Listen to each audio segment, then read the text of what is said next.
High বন্ধুরা, আমি অর্পিতা। আজ আবার একটা রেসিপি নিয়ে চলে এসেছি। এটা কোনো নতুন রেসিপি নয়, এই রেসিপিটার সাথে ছোটোবেলাকার অনেক স্মৃতি জড়িয়ে আছে।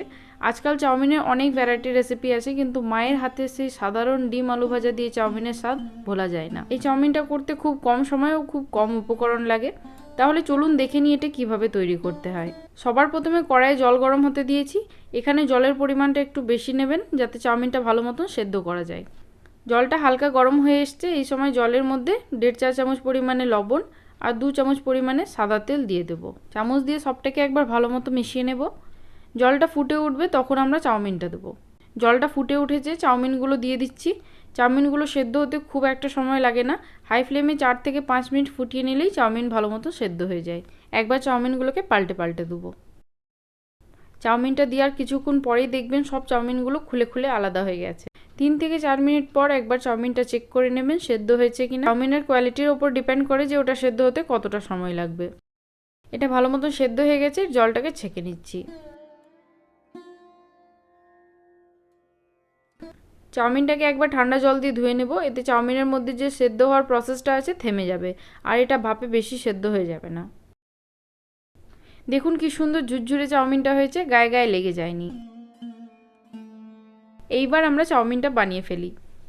তার জন্য কড়াই দিয়ে দিচ্ছি 2 চা চামচ পরিমাণে সাদা তেল। সরষের তেল বাদ দিয়ে আপনারা যে কোনো তেল ব্যবহার করতে পারেন। চারিদিকে তেলটা এইভাবে ছড়িয়ে নিচ্ছি। তেলটা গরম হয়ে গেছে, এবার এতে 2টো ডিম ফাটিয়ে দিয়ে দিচ্ছি। আপনারা যদি কেউ ডিম পছন্দ করেন না, এখানে ডিমটা দেবেন না, ডিম বাদ দিয়ে রান্নাটা করুন। ডিমগুলোর মধ্যে দিয়ে দিচ্ছি 1/4 চা চামচ পরিমাণে গোলমরিচ গুঁড়ো আর সামান্য পরিমাণে লবণ। ডিমটাকে আমরা এইভাবে খুন্তি দিয়ে ভেঙে ভেঙে দিচ্ছি, এতে ডিমটা ঝুরঝুরে ভাজা হবে।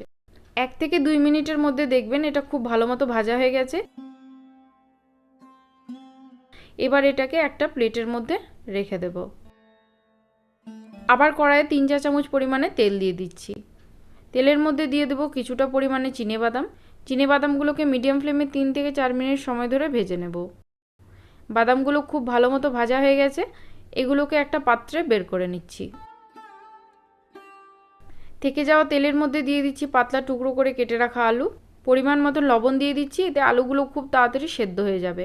ফ্লেমটাকে মিডিয়ামে রেখে আলুগুলোকে ভাজতে হবে, যাতে আলুগুলো সেদ্ধ হয়ে যায় কিন্তু লালচে ভাব না হয়।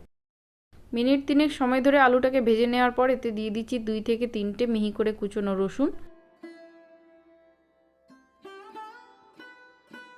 এইবার এতে দিয়ে দেবো 1 কাপ পরিমাণে লম্বা করে কেটে রাখা পেঁয়াজ, আর তার সাথে দিয়ে দিচ্ছি টুকরো করে কেটে রাখা কাঁচা লঙ্কা। আমরা এই চাউমিনে কোনো রকম লাল লঙ্কা গুঁড়ো ব্যবহার করব না। লঙ্কাটা অবশ্যই যেমনটা ঝাল খান সেই পরিমাণে দেবেন। পেঁয়াজটাকেও আলুর সাথে মিনিট 3 সময় ধরে ভেজে নেব। কিছুক্ষণ ভেজে নেওয়ার পর এতে দিয়ে দিচ্ছি 1 চা চামচ পরিমাণে হলুদ গুঁড়ো। হলুদের পরিমাণটা এই রেসিপিতে একটু বেশি ইউজ করা হয়। মিনিট 2 সময় ধরে আবার এগুলোকে ভেজে নেব, তাতে হলুদের যে কাঁচা গন্ধটা আছে চলে যাবে।